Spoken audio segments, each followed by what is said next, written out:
Pues buenas noches a los aquí presentes. El día de hoy vamos a charlar sobre la situación de Palestina. Como muchos sabrán, el 7 de octubre el Estado de Israel tomó de pretexto esta incursión del grupo guerrillero Hamas en territorio israelí y se valió de ello para emprender una ofensiva militar contra el pueblo palestino. El ataque militar de Israel ha causado ya más de 11,000 asesinatos, muchos de ellos son niños, más o menos 4,000, es un infanticidio, y es un genocidio en general.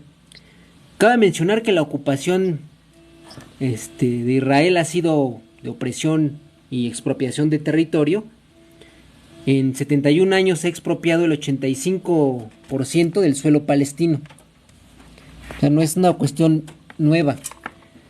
Frente a esta situación, el problema de nuestro tiempo ya no es la falta de información. Como todos sabrán, pues hay información de sobra en las redes y en los noticieros. Es para eso que hoy invité a un compañero, un amigo que suele trabajar temas internacionales, no con el afán de dar la última palabra, sino de proporcionar elementos que nos permitan tomar posturas más racionales y no el inmediatismo irracional que no conduce más que a la pura autodestrucción. No se llega a ningún lugar.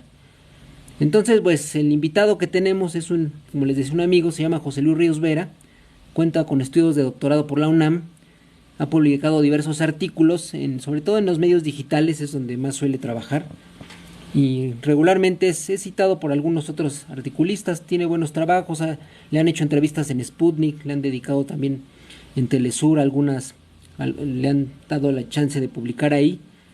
Y pues vamos a empezar un poco con el contexto geopolítico. Está aquí desde el chat, yo espero que se escuche sin mayores problemas. Y bueno, lo primero es tratar el tema del contexto geopolítico. Yo le quisiera preguntar aquí a José Luis, ¿qué hipótesis se pueden formular de este contexto? Adelante, José Luis, no sé si nos puede responder esta pregunta. ¿Qué hipótesis? Hola, buenas noches. ¿Sí se escucha bien? Sí, ¿Tenemos buen audio? Yo creo que sí se escucha, compañeros, compañeras. Sí, muy bien, se escucha. Adelante, José Luis. Muy bien, qué bueno. Bueno, pues realmente vivimos lo que me preguntas, las hipótesis que se pueden formular, bueno, algunas hipótesis, algunas ya de plano tesis, afirmaciones plenas, es que pues, realmente estamos en un momento crucial de la historia, ¿sí? de la humanidad. Sí, es un momento muy difícil en el sentido de que se está viviendo una nueva etapa de un proceso de destrucción acelerada de los que podemos decir de los últimos restos de vida palestina en su propio territorio. Sí, esto debido a este proceso de ocupación sionista, de una ideología etnonacionalista de colonos seguidas por el propio gobierno y el ejército israelí, que continuamente incluso han hecho declaraciones abiertas, explícitas, de eliminación de los palestinos. Sí, entonces estamos en ese contexto. Yo he hecho unos videos también las últimas semanas en donde trato de formular algunas tesis, algunos planteamientos, hacer alguna síntesis sobre todo este proceso histórico que bien mencionas, sí, que lleva ya más de 7 décadas. Entonces, en estos videos he tratado de desarrollar, digamos, el origen, los antecedentes de toda esta situación y el propio desarrollo de este proceso colonialista de ocupación de territorios por parte de Israel. Muy bien. Esta situación, bueno, he estado escuchando yo en los medios, en los articulistas, los que trabajan el tema. Por ahí nos mencionaban a Jalife, claro que es uno de los que más trabaja el tema. Y bueno, voy a formular a continuación una serie de hipótesis que se han escuchado y quisiera que nos dieras tu opinión sobre estas tesis, porque han surgido muchas. Sí, claro. Una es sobre el territorio. Se trata meramente de apoderarse del territorio, esa sería una hipótesis. Nada más es llegar y apoderarse del territorio. He escuchado también la tesis de apoderarse del gas. Se sabe que en algunas zonas sobre todo me parece que en la Franja de Gaza, hay gas. Entonces también los recursos son importantes para el imperio, para la economía, sobre todo de Occidente, que ha estado en declive. Otra tesis, la tercera, un poquito más aventurada, es del profesor Pérez Soto, con el que yo a veces he tomado muchas clases con él, y nos ha dicho en una conferencia, lo escuché apenas, que Estados Unidos se fue a meter a una invasión, prácticamente casi que la inventaron, para tapar su fracaso en Ucrania. Es decir, se fue a meter a otra guerra para salir tras bambalinas de un fracaso que tienen en Ucrania.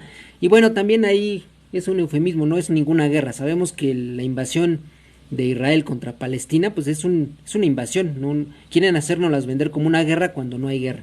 Pero esa es otra hipótesis, ya vamos por la cuarta. También he escuchado yo, y esta la he escuchado a Jalife, que ha dicho que se trata de iniciar un conflicto con Irán. Y pues aquí la pregunta, ¿qué sentido tendría que Estados Unidos e Israel inicien un conflicto con Irán? Esos son tesis. Y voy a formular una última, si quieres las vuelvo a formular después o vamos tratando de rescatar una por una. La otra es que hace unos días se hablaba de que si esto podría escalar a un conflicto regional. Parece ser que eso ya actualmente ya lo vivimos, y eso nos podría llevar a algo más. ¿A qué? Pues a que se obstaculicen los circuitos mercantiles con la llamada ruta de la seda o el estrecho de Hormuz, ¿no? Que son los circuitos mercantiles que tiene China y Rusia. Entonces aquí ya di un par de tesis que han estado circulando. Entonces quisiera que nos fueras ahí dando alguna orientación, o tú qué crees al respecto de estas ideas que ya están ahorita en la mesa. Adelante, compañero José Luis. Sí, claro. Bueno, por supuesto que todas estas hipótesis que planteas tienen que ver, están relacionadas, varias de estas, y claro, todas, no veo ninguna que no sea oportuna, todas están relacionadas y tienen su importancia dentro de este contexto. Sí, efectivamente, Medio Oriente es un territorio sumamente complejo, en donde hay que entender la situación, el contexto, las relaciones entre países de una manera bastante amplia, bastante relacional entre distintos estados y multidimensional, porque se juegan también distintos intereses en diversos ámbitos. Entonces sí, las hipótesis que me planteas, sí, todas están sobre la mesa y todas tienen, desde esta perspectiva compleja, tienen su nivel de análisis y su importancia, por supuesto. Ahora, lo que me decías, primero del territorio, bueno, sabemos, ¿no?, que el proceso colonialista, ¿sí?, de Israel sobre Palestina siempre le ha interesado el territorio, ¿sí? Tú acabas de mencionar, en estas últimas 7 décadas ha conquistado el 85% del territorio de Palestina. Entonces, por supuesto que es muy importante para Israel, ¿sí?, desterritorializar, desarticular, ¿sí?, a Palestina de sus propios territorios. Vemos, por ejemplo, la situación de Gaza y Cisjordania, cómo ha sido reducida a una relación completamente inconexa territorial entre Gaza y Cisjordania.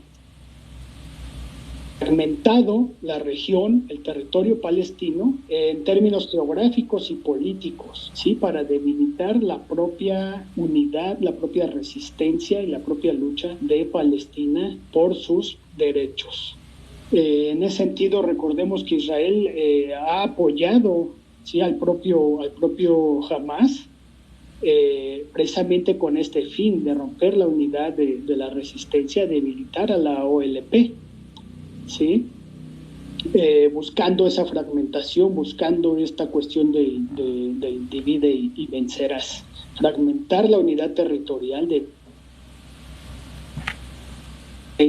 la OLP, ¿sí?, y ir conquistando más espacios territoriales. Entonces eso es muy importante. Por otro lado, también en Cisjordania, en la propia Cisjordania, ocupando cada vez más territorios, los colonos cada vez más se han lanzado a la ofensiva, ¿sí?, y han producido una serie de procesos de ocupación militar, ¿sí? De ocupación de sus territorios, de expulsión social, destrucción de viviendas, de desplazamientos forzados desde la Nakba en 1948, ¿sí? Provocaron casi 1 millón de palestinos en ese año. Para ese entonces, casi 1 millón de palestinos era más de la mitad de la población palestina en esos territorios. Entonces provocaron el éxodo de más de la mitad de la población palestina de sus territorios. Hoy día, 5 millones de palestinos viviendo fuera de su territorio, en Jordania, en Siria, en distintos países, ¿verdad? Es muy importante esta cuestión. En Cisjordania, por ejemplo, cada vez hay más colonos, han crecido los asentamientos, las colonias de judíos en territorios palestinos por el propio gobierno y protegidos por el ejército israelí. Al día de hoy tenemos la cifra de casi 1 millón de judíos viviendo en territorios de Cisjordania, territorio palestino. Entonces, por supuesto, el territorio es una cuestión central en el proceso colonialista de Israel. ¿Qué otro elemento? Bueno, el proceso se sabe, lo territorial va acompañado, sí, como decíamos, de asfixia económica, de control de Gaza, de control de Cisjordania por parte de Israel, sí, de asfixia económica, de genocidio. Esto es el genocidio de ahora, no es nuevo, un genocidio histórico que se viene produciendo con crímenes terribles, dramáticos, a lo largo de las distintas décadas. Sí, como decíamos, esto ha implicado un proceso que le llaman distintos autores, especialistas, ¿sí? Recuerdo, por ejemplo, a Ilan Pappé sobre la limpieza, estos procesos de limpieza étnica que también se está llevando a cabo desde hace décadas contra los palestinos. Es un sistema de limpieza étnica, de apartheid, de estado de sitio sobre Gaza, sobre Cisjordania, en donde Israel controla, ¿sí? Los pasos fronterizos, el tránsito que ocurre en los pasos fronterizos con Gaza, por ejemplo, controla el suministro de alimentos, electricidad. Siempre lo ha controlado, ¿sí? Es una historia de violencia estructural y sistemática, ¿sí? Lo que se ha llevado a cabo sobre Palestina en las últimas décadas. De tal manera que entonces vivimos estas décadas entre la Nakba de 1948 y el estado de apartheid, ¿sí? Y de ahí otra vez regresamos a una nueva Nakba, a un nuevo proceso de expulsión y de genocidio cruel y dramático que está viviendo hoy día Palestina y frente a los ojos del mundo. Bueno, y lo que me decías respecto al gas, sí, claro que es importante, y esto se conecta también con lo que hipótesis que señalabas sobre la guerra de Ucrania. Sí, hay reservas de gas muy importantes frente a las costas de Gaza. Sí, Israel tiene proyectos energéticos. Sí, por supuesto que tiene proyectos energéticos. Uno de ellos es, por ejemplo, respecto al propio gas natural que se encuentra en el Mediterráneo, sí, frente a las costas de Gaza, y que Israel se ha apropiado de estos yacimientos, sí, de riqueza de gas natural muy importantes. Él ha buscado, y eso lo ha manifestado, crear un corredor energético y comercial que sea alternativo al canal de Suez. Si ustedes recuerdan, el canal de Suez es muy importante para el comercio de petróleo, el comercio mundial también, que se encuentra en Egipto. Este canal conecta, sí, el mar Mediterráneo con el mar Rojo. Pues Israel, un propio canal alternativo, un corredor por donde pueda atravesar, pueda unir el Mediterráneo con el mar Rojo, y pueda comerciar el propio gas, que también es de Gaza, ¿sí? y pueda participar también dentro del comercio mundial de estos energéticos, ¿verdad? Por ejemplo, Israel está ahora estamos en esta era de sanciones a Rusia, de ruptura de relaciones económicas de Rusia con Europa. Por ejemplo, Israel quiere vender precisamente el gas a Europa. Ya le prometió a la propia Alemania que le va a estar abasteciendo de gas a la propia Alemania. También quiere vender, obviamente, tiene relaciones con Jordania, con Egipto, para vender y exportar gas a estos países. ¿Sí? Claro que los sí los tiene Israel y tiene proyectos en ese sentido. ¿Qué más? Tiene relaciones o tenía relaciones, mantenía relaciones, por ejemplo, con Turquía, en relaciones comerciales y dentro de estos proyectos energéticos. Pero ahora, con este genocidio, Turquía ya ha levantado la mano y ha rechazado cualquier relación con Israel. Ya le señaló Erdogan que no va a sentarse a la mesa si no hay un alto el fuego de por medio, ¿sí? No regresará a estas relaciones comerciales energéticas si Israel no pone un freno el fuego de por medio. Y bueno, tiene que ver también esta cuestión de Ucrania, porque sabemos que los Estados Unidos y Ucrania quieren disfrazar precisamente la derrota de Ucrania. La quieren disfrazar de una u otra manera, ¿sí? Lo sabemos. Pero principalmente Estados Unidos está en Israel, principalmente porque es su gran aliado y tiene además muchísimos intereses en Oriente Medio. Lo sabemos. Hace unos días vimos claramente la gira de Blinken, ¿sí? A Jordania, a Egipto, ¿sí? Porque Estados Unidos quiere tener a estos países de su lado, quiere acordarlos, incorporarlos, por ejemplo, a la OTAN, ¿sí? Quiere que estos no le compren, por ejemplo, a Rusia cereales. Egipto, por ejemplo, es un comprador neto de cereales de Rusia, ¿sí? Y además quiere que estos países, Egipto, Jordania, Arabia Saudita, bueno, Arabia Saudita de por sí ya es aliado de Estados Unidos, quieren que legitimen precisamente los proyectos energéticos marítimos de Israel. Esa es la cuestión que está ahí con lo que veo que me señalas de respecto a Ucrania. Otra cuestión importante de estos proyectos de Israel es también las relaciones que venía construyendo con Arabia Saudita, ¿sí? Que es un aliado de Estados Unidos. Había venido construyendo sus relaciones, participando y legitimando los comerciales de Israel con este país, de Arabia Saudita. De hecho, uno de los objetivos, ¿sí? De Hamas, de sus operaciones del 7 de octubre, era precisamente desmantelar los procesos, los acercamientos, los procesos de relación, de normalización entre Israel y Arabia Saudita.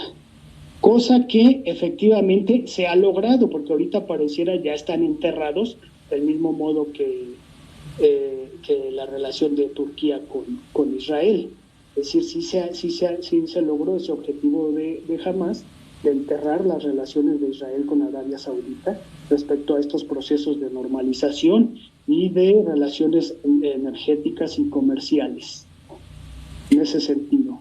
¿Tú crees Sí, te escucho. La pregunta es, bueno, para los que están integrando, estamos platicando con José Luis, trabaja temas internacionales, les decía, y le había formulado algunas hipótesis que seguro ya muchos escucharon. Nos ha comentado algo sobre la cuestión de que Israel se está apoderando de estos circuitos de gas. Nos está también comentando esta otra tesis que surge de que Estados Unidos se fue a meter a este falso conflicto en realidad es un genocidio, es una invasión para tapar su fracaso en Ucrania.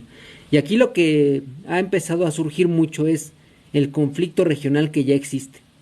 Y para todos, la preocupación de si esto va a desatar una tercera guerra mundial suena a veces muy catastrófico. Y no es la primera vez que esta tesis se suelta, ya en los diferentes conflictos con Irak, desde entonces viene como esa idea flotando, o quizás desde antes, bueno, esto viene también, sabemos, desde la crisis de los misiles en Cuba, que viene soltándose esta idea de que por dónde va a llegar esta tan terrible guerra nuclear que nadie quiere, pero sin embargo está presente. Sabemos que Israel cuenta con bombas nucleares, Estados Unidos ni no se diga, Rusia es la principal potencia nuclear. Entonces aquí lo que preocupa a la población mundial es esta idea que vuelve a surgir, o más que idea, pues es la amenaza de que pueda surgir una tercera guerra mundial. En este sentido, ¿se conduciría ya o es más bien es una catástrofe mediática para exagerar todos los procesos? ¿Tú cómo ves esta situación, José Luis? Bien, bueno, la situación, el genocidio que estamos viendo, realmente eh, puede escalar. Es decir, sí tiene un potencial para escalar, ya sea a nivel regional y a nivel mundial. Sí, por supuesto que hay grupos poderosos, tanto de Estados Unidos como de Israel, que ven el mejor momento para atacar a Irán. ¿Sí? Sin embargo, hay una serie de juegos de poder, de intereses, ¿sí? Que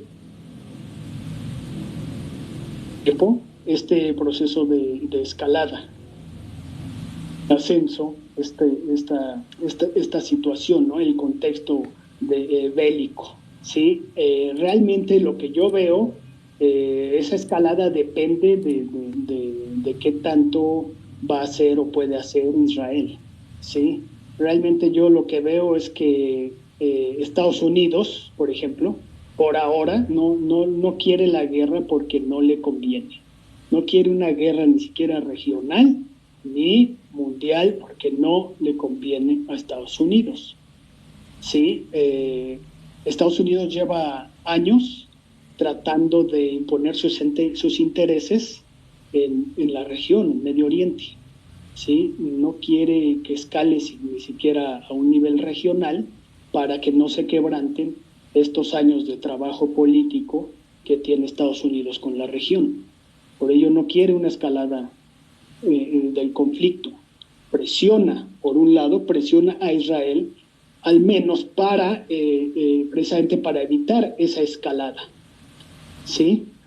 Lo que quiere Estados Unidos es seguir construyendo su arquitectura de poder en la región, en Medio Oriente. Por supuesto, esos intereses de Estados Unidos están en oposición a los intereses de China, ¿sí? Respecto a la cuestión de la ruta y la franja de la seda. Y al papel que juega Irán en ese contexto, porque Irán es un nodo, es un núcleo que está muy importante respecto al comercio, a las rutas de la ruta y de la franja de la seda. Sí, Irán permite la unión por ejemplo, con Moscú o por el otro lado, con la India.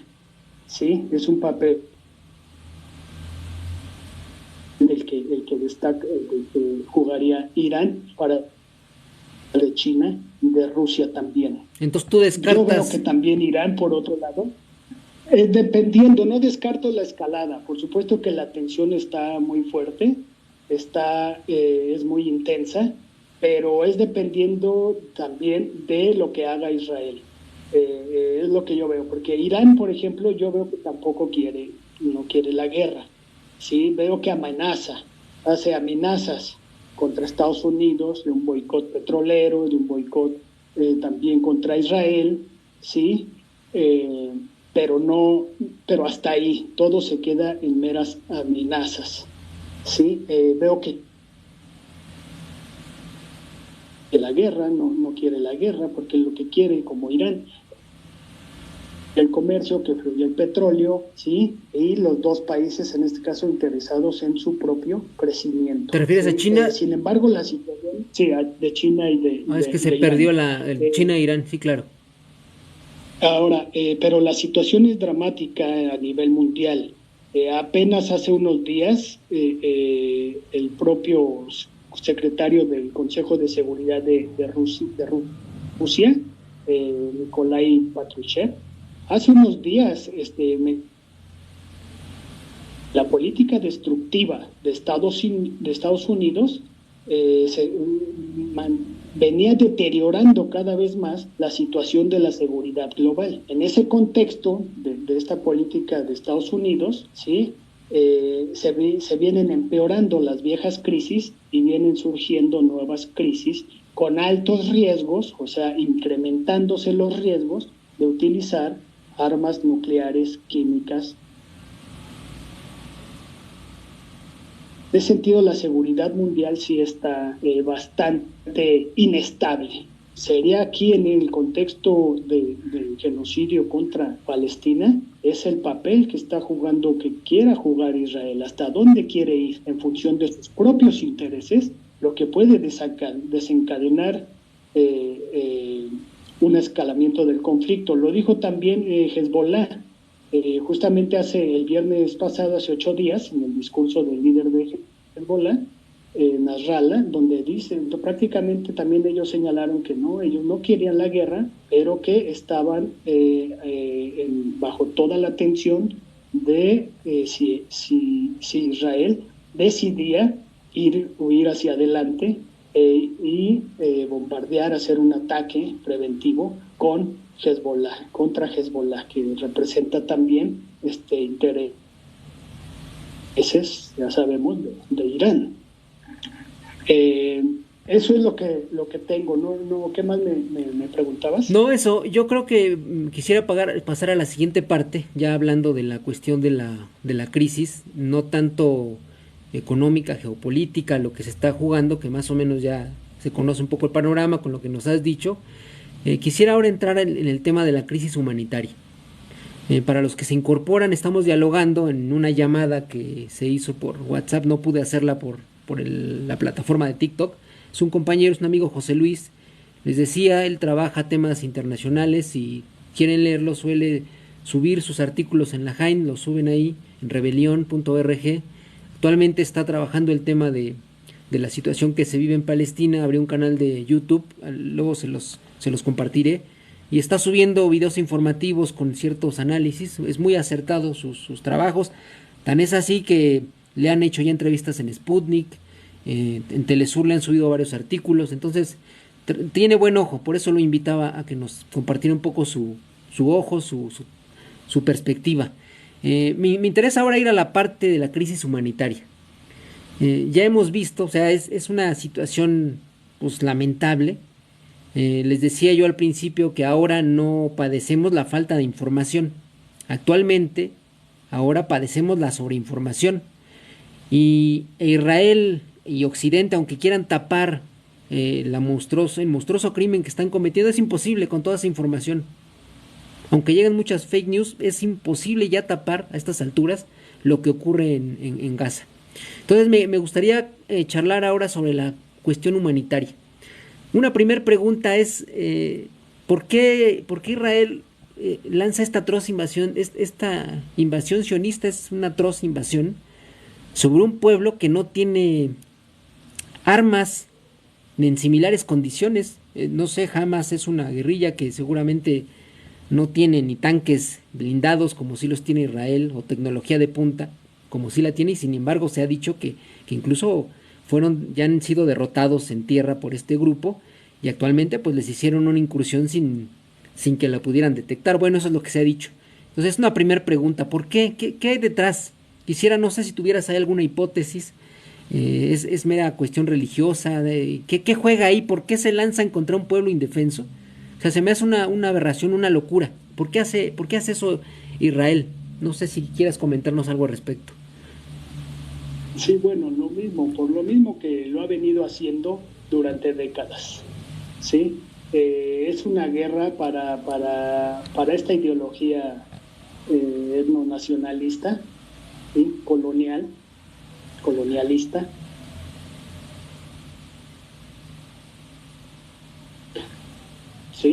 Es una visión militarista de ocupación sionista, ¿sí?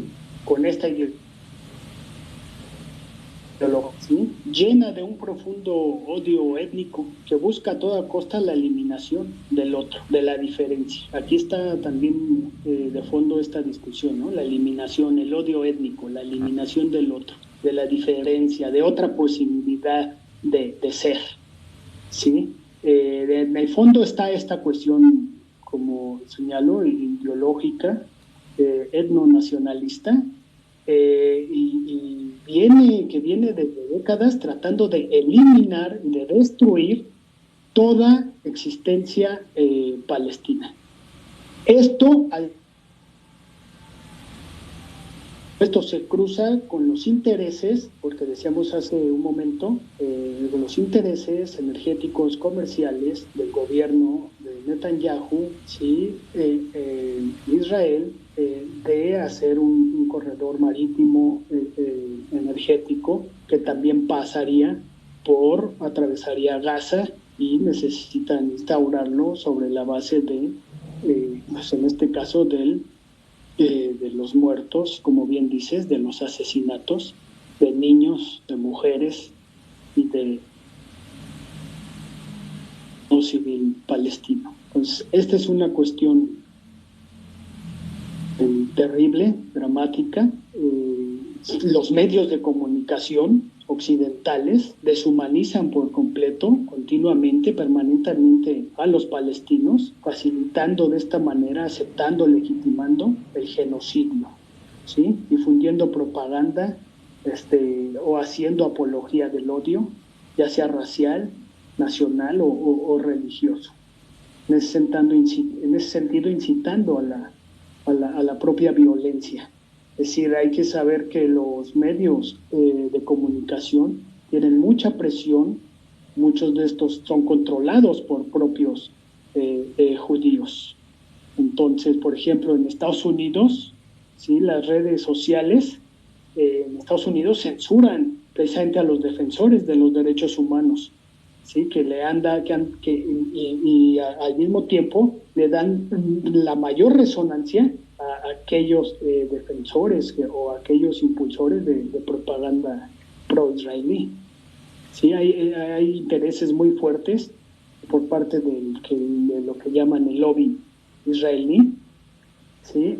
Incluso acosando a los defensores de Palestina, de los derechos humanos, incluso en las propias universidades, ¿sí? Ejercen presiones contra docentes, profesores, universitarios, alumnos que se atreven a denunciar todo este genocidio y todas estas atrocidades, porque no pueden llamarse de otra manera. Es un genocidio brutal, atroz, con miles de muertos, de indefensos, de niños inocentes, y que tiene que de una u otra manera tiene que frenarse, tiene que pararse de inmediato.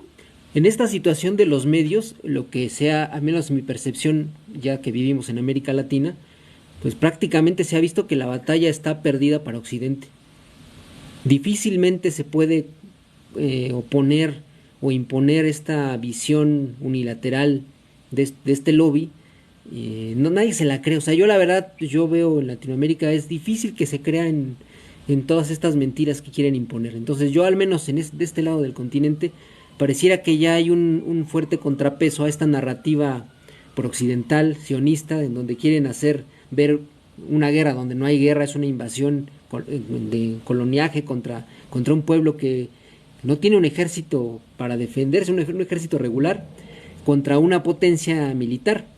Y bueno, aquí la pregunta grave que ya has abordado tú en los videos que has elaborado es ¿qué hace la Organización de Naciones Unidas? Sabemos, pues, somos un pueblo latinoamericano, que la ONU surge en este contexto para legitimar también la incursión norteamericana y sobre todo en la región. Tenemos a la CEPAL, que es parte de la ONU y que surge en esta lógica de dominio también en las ideas, y donde lucharon los teóricos de la dependencia, por ejemplo. Y ya tenemos esa experiencia, pero sin embargo aquí llama la atención la impotencia que ha mostrado la ONU en un conflicto de estas dimensiones. Prácticamente ha sido un organismo de chocolate, como decimos en México, sea inservible. Entonces, yo quisiera que nos dieras algunos elementos, dado que has abordado el tema con la ONU. ¿Qué pasa con la ONU? ¿Quién va a detener toda esta desgracia? Es decir, no hay parece que no hay derecho internacional. ¿A dónde apelamos? ¿Qué pasa aquí? ¿Qué se podría decir de la ONU? José Luis, adelante. Sí, bueno, primero lo que decías respecto a los medios, eso es afortunadamente, ¿eh? Ahora vemos multitudinarias protestas en las calles en muy distintos países contra el genocidio que comete Israel. Y eso es algo muy importante y bien, como bien destacas, eso de alguna manera está contraatacando, ¿sí?, esas narrativas que están construyendo y difundiendo, propagando los medios de comunicación, fundamentalmente occidentales. Y en ese sentido vemos que el movimiento anti-apartheid sí crece y va creciendo en todo el mundo, cosa que sí no es menor, es muy importante. Ahora, la cuestión de la ONU, bueno, bien lo señalas, ese realmente es un fracaso gigantesco, y eso el mundo lo sabe. La diplomacia, los representantes de muy diversos países, hay que ver un poco, por ejemplo, las reuniones del Consejo de Seguridad de la ONU, lo que han venido diciendo, cuestionando y criticando de la propia ONU. Sí, es un fracaso gigantesco. La ONU no puede accionar, es impotente, bien dices, es un instrumento que se ha reducido a mera documentación, a una mera agencia informativa de lo que está ocurriendo, de estos procesos genocidas que están ocurriendo y que sí ha denunciado, hay que decirlo, lo ha venido denunciando. Creo que la ONU constantemente ha venido denunciando todas estas décadas los crímenes, sí, atroces que ha realizado Israel contra Palestina. Y no es la excepción en este momento. Ha venido la ONU al menos haciendo ese ejercicio de documentación y de denuncia, en este caso contra Israel.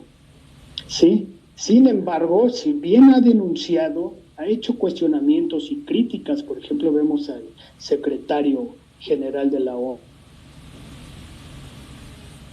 Guterres, vemos en su discurso del día 24 de octubre, una crítica breve pero profunda, ¿sí?, contra los ataques contra Israel y contra el genocidio. Sí, en las últimas semanas sí hemos visto las denuncias fuertes por parte de la ONU.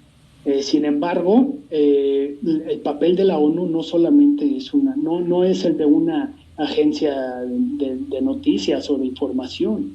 Sí, la ONU está para velar por el derecho internacional, para defender el derecho internacional, el derecho humanitario. Sí, el Consejo de Seguridad está para ello. Sí, promover la paz. Y en ese sentido, la propia ONU no lo ha hecho. Es decir, ha ido contra sus propios principios. Es impotente, es un fracaso, ¿sí? ¿Por qué? Y esa es la cuestión central. Porque la ONU, en este caso el Consejo de Seguridad, controlada o está protegida, digamos, por el poder de veto que ejerce Estados Unidos, que es el aliado principal de Israel. En ese sentido, la ONU está sometida, controlada, como lo hemos sabido siempre, por estas instancias, por estos poderes, el poder que puede ejercer una potencia, ¿sí?, como lo es Israel, y una potencia como lo es esa potencia es su principal aliado, Estados Unidos. Entonces, el poder político, militar, en este caso, lo estamos viendo, está por encima del derecho internacional. Y eso es algo muy crítico, eso es una cuestión que tiene consecuencias en distinto orden a nivel global. Decíamos hace un rato de mundial. Entonces, el derecho internacional, los principios y a los derechos humanos están sometidos a intereses políticos, bélicos, militares, ¿sí?, por parte de las potencias imperialistas. Y esa es la razón principal de por lo que la ONU no puede accionar. Tan es así que sí recomendaría, por ejemplo, la lectura de la reciente carta del director, un propio funcionario de la ONU, ¿sí?, nada más que del director de la oficina del Alto Comisionado de Nación para los Derechos Humanos. ¿Sí? Es una carta de renuncia.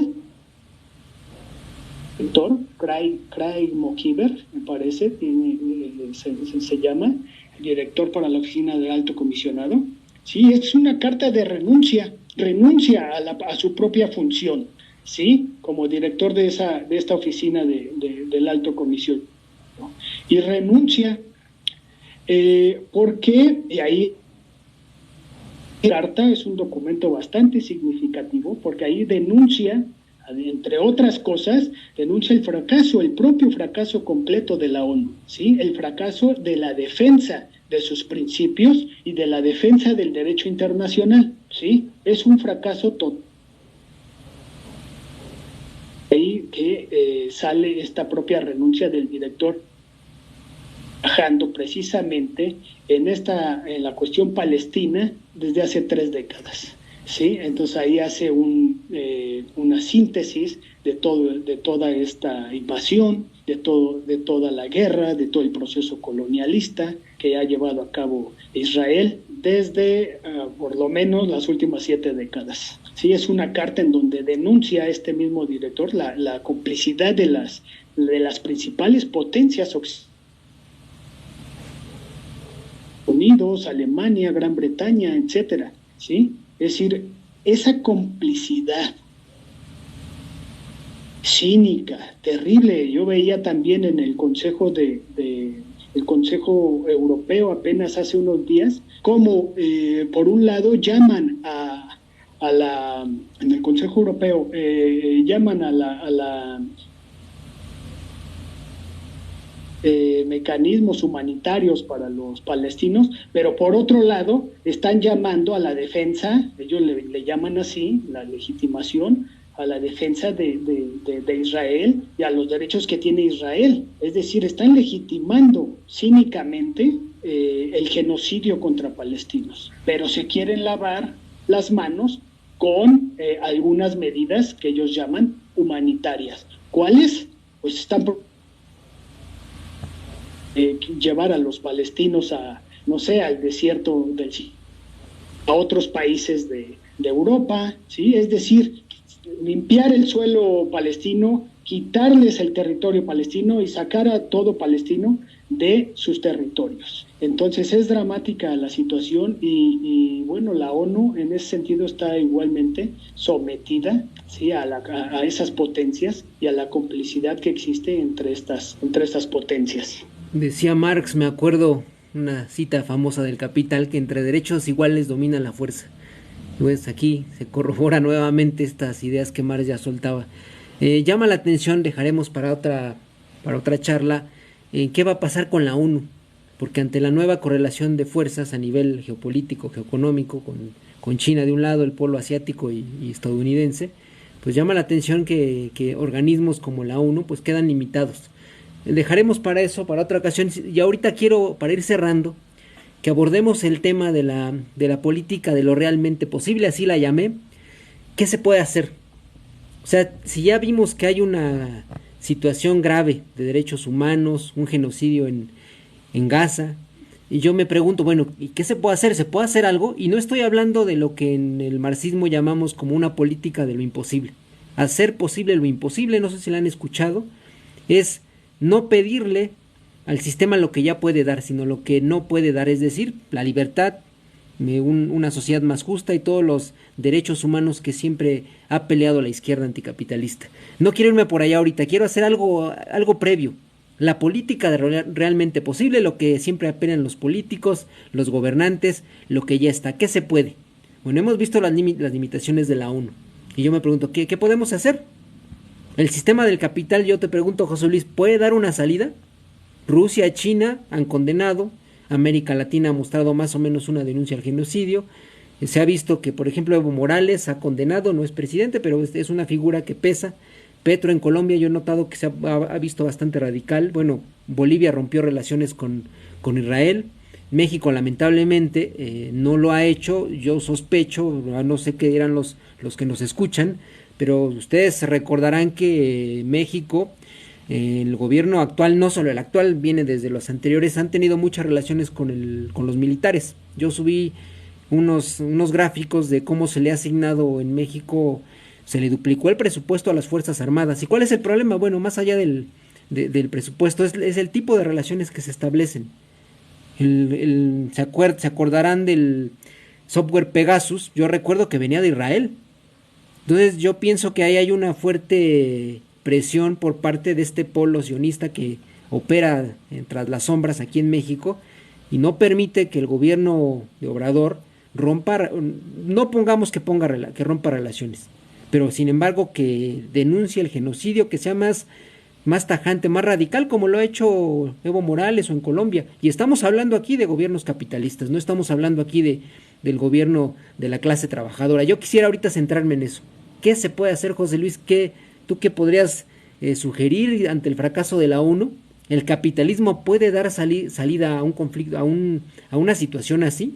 ¿Hay un margen de maniobra para que estos bloques económicos y políticos logren presionar a Estados Unidos e Israel y detener la masacre? ¿Tú qué has visto? Ahorita he visto que han estado en supuestas negociaciones, que Israel iba a detener un alto al fuego momentáneo, pero al parecer fue mentira. No sé, ahí qué nos puedes decir, José Luis, de la política, de lo realmente posible. ¿Se puede hacer algo? Bueno, la cuestión es bastante delicada. Yo la veo así. Estamos viendo que Israel cuenta con el apoyo y su alianza con Estados Unidos e incluso de los países de la Unión Europea. Entonces, realmente hay un bloque poderoso que está apoyando a Israel. Yo lo que veo es que, por el otro lado, la cuestión de Irán o la cuestión del boicot petrolero, eso sí podría ser una cuestión que pudiera frenar, utilizar el boicot petrolero, podría decir, llevarlo a la práctica más allá de las amenazas que ha mantenido Irán, o más allá incluso de las escaramuzas que se han hecho con Yemen, con Siria, o en el sur del Líbano con Hezbollah. Entonces, más allá de eso, yo veo que el boicot petrolero podría detener, al menos los intereses,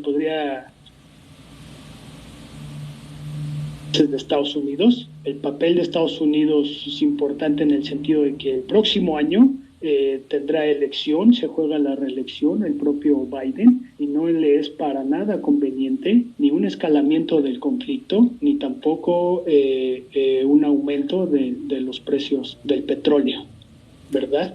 Se estaría poniendo en riesgo muy delicadamente la reelección el propio Biden.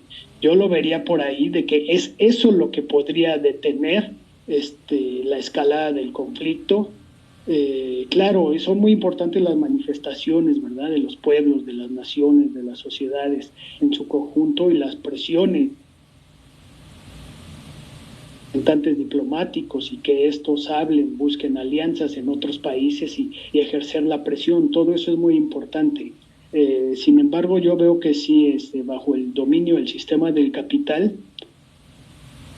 es decir, me hablas del mundo del capital, pues precisamente lo que provoca, o una de las consecuencias de las relaciones político internacionales, es que lo que predomina en este caso no es lo que llama la ONU la gobernanza global, la democracia internacional, por decirlo así, la seguridad mundial, sino lo que predomina es los unilateralismos de las potencias. Y si una potencia decide o ir hacia adelante en el conflicto, entonces eso solamente puede ser detenido creo que lo comentamos en un video, eso solo puede ser detenido mediante el poder de otra potencia, ¿sí? Y es por eso que sí se abre para el escalamiento de la misma situación, ¿sí? Un escalamiento de la guerra ya hacia toda la región. Pero decíamos, eso no quiere escalar, no quiere nuevos actores en el frente de guerra en Medio Oriente, porque perjudica sus intereses y sobre todo la próxima elección del año que viene. Entonces, pero hasta ahora eso del boicot petrolero solo son amenazas, solo ha quedado todo en amenazas, y mientras tanto, dramáticamente, pues sigue la ofensiva genocida, y sigue el palestino común y corriente, las familias, los niños, siguen sufriendo de la manera más atroz. Y precisamente uno debe de posicionarse es en este momento crucial, ¿no? Participar, hacer las manifestaciones, no sé, crear conciencia, elevarla, difundir la crítica a estas atrocidades, ¿sí? Y buscar la solución del conflicto, buscar la solución no del conflicto, porque eso no, el término de conflicto es parte de la narrativa pro-israelí, ¿verdad?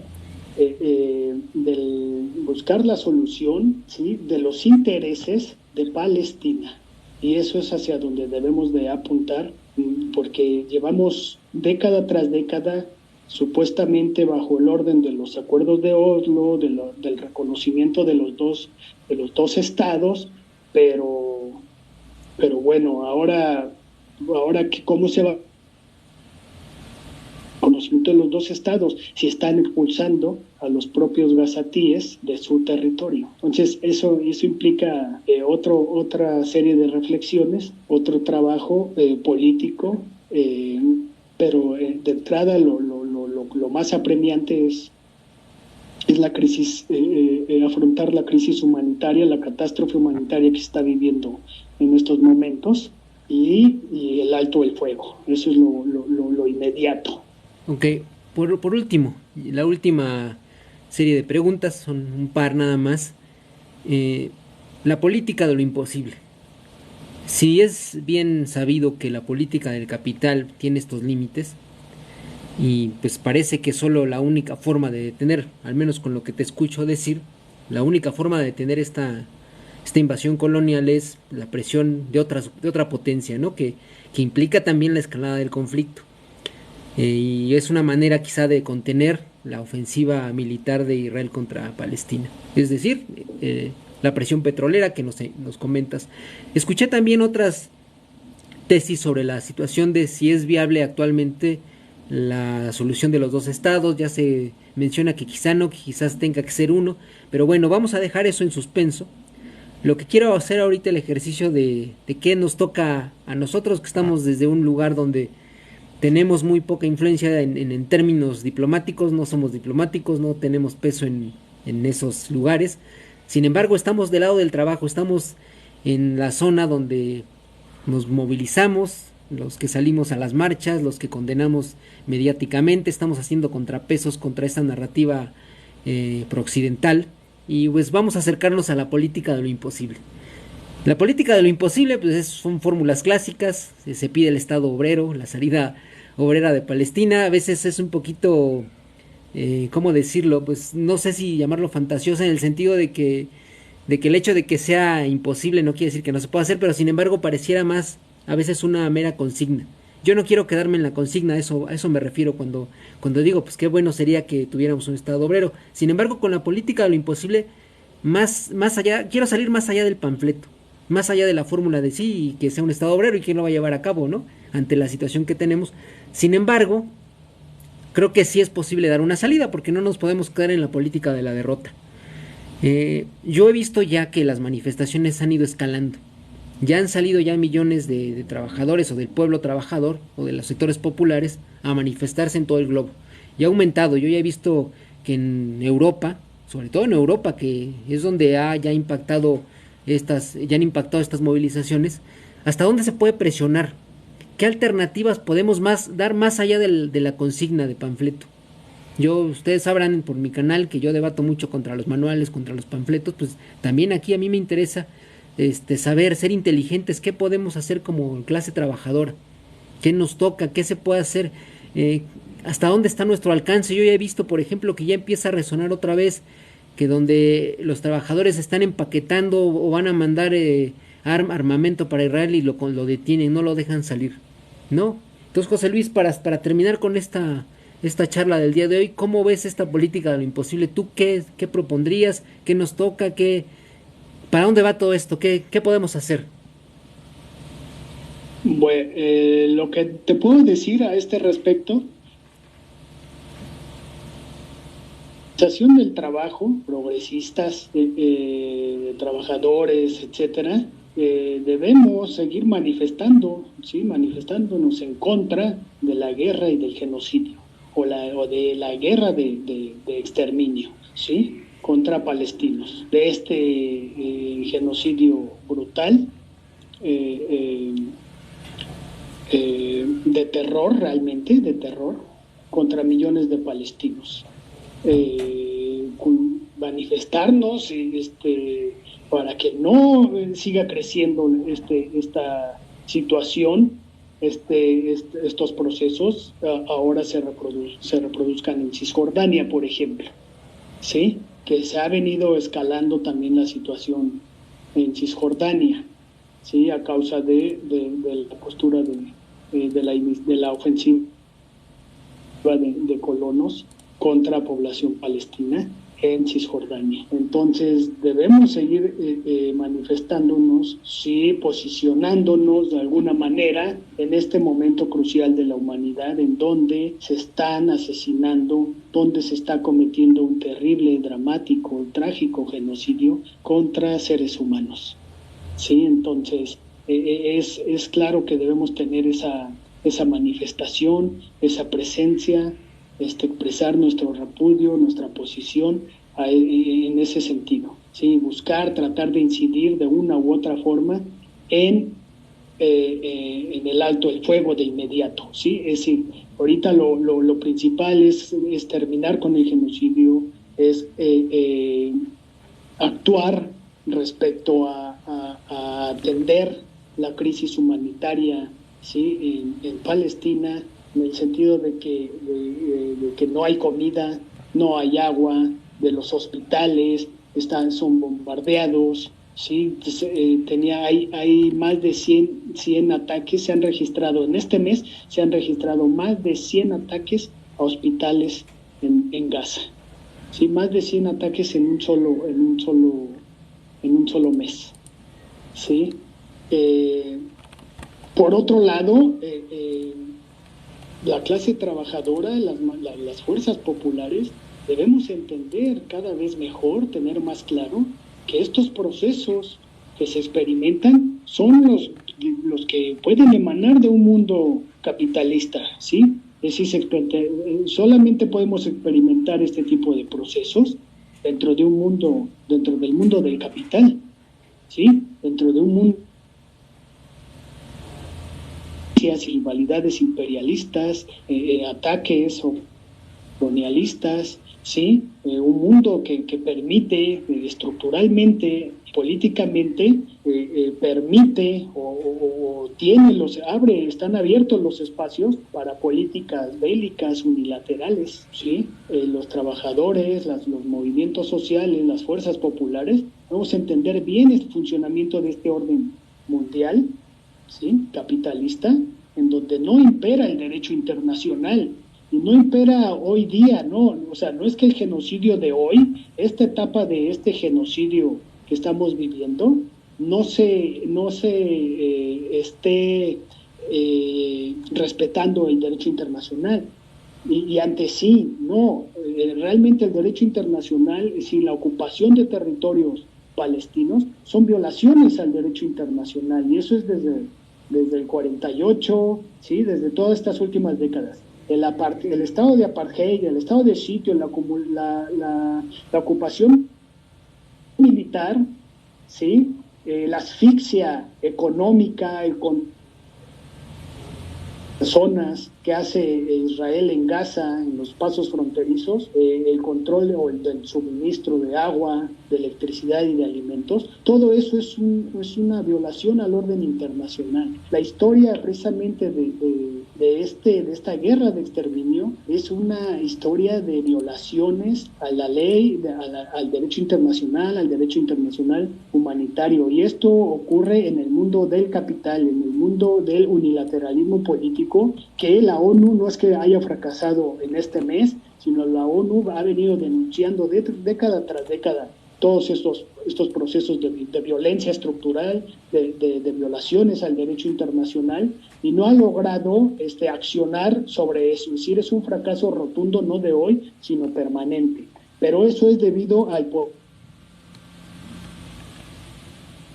y sus políticas unilaterales bélicas, ¿sí? Y eso es el mundo del capital. Y ese mundo es el que nos puede llevar a vivir, experimentar con las consecuencias sociales, políticas, militares a nivel global. Y que eso puede suceder, lo que ya comentamos, en otra guerra. Ese es el escenario, ese es el contexto que puede permitir o abrir un momento para un escalamiento de la guerra, o que aparezcan nuevos procesos que sí conduzcan a un estallido de una conflagración mundial. ¿Sí? Pero eso es decir, de lo que se trata también es de tener esa conciencia de que es el orden económico y político mundial, ¿sí? Del capital, dominado por las propias leyes del capitalismo, lo que está abriendo este tipo de consecuencias, de efectos totalmente dramáticos para la humanidad. Muy bien, José Luis, pues con esta pregunta yo quería, con esta sección quería cerrar con la política de lo imposible. Y hablando de la política de lo imposible y de los apoyos que ya están dando los pueblos en todo el mundo a Palestina, la solidaridad con Palestina, hago un comercial. En los que viven en México, mañana 11 de noviembre, en la Ciudad de México, va a haber una conferencia, un encuentro de solidaridad con Palestina a las 11:30 am. Va a haber una conferencia magistral del embajador de Palestina, Mohamed Sadat. A las 12 va a ser un encuentro de construcción del plan de acción para exigir el alto al genocidio. Entonces en México se están preparando ya las organizaciones, tratando de buscar una alternativa. Esa es una invitación que les hacemos desde aquí de México. También les quiero invitar al canal del compañero José Luis. Les decía, él trabaja temas internacionales. Si buscan su nombre, José Luis Ríos Vera, les van a aparecer ahí un par de trabajos desde Telesur, también en Sputnik. Le hicieron una muy buena entrevista sobre la pandemia aquí en México, la situación del trabajo.